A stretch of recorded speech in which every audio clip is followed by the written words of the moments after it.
Yun, hello guys.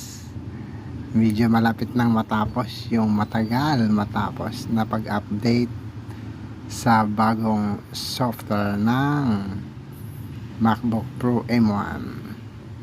Ang bago niyang update ay macOS Sonoma 14.1.2.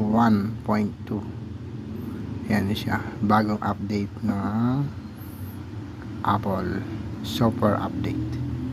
Tagal kagabi ko po yan inumpisahan pero natulog din siya, but so far ngayon ay ano na lang siya, 50 minutes remaining at matatapos na. Magkakaroon na ng bagong software update yung MacBook Pro M1 ko. Yan siya, downloading, 49 minutes remaining, 7.0 GB of 7.79 GB. So malapit na siya mga lodi cakes.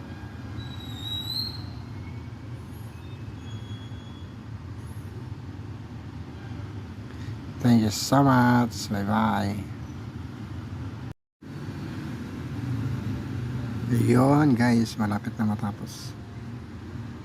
7 minutes remaining na lang, matatapos na siya. 7.68 GB of 7.79 GB.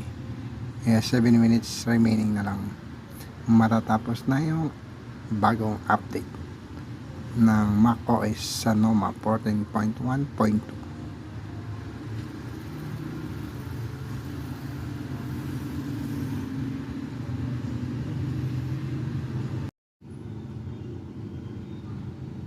Yes, ayan na siya guys.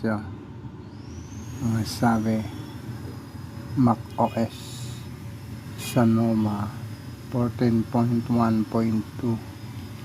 23B92. Last check today 16:05. Your Mac is up to date.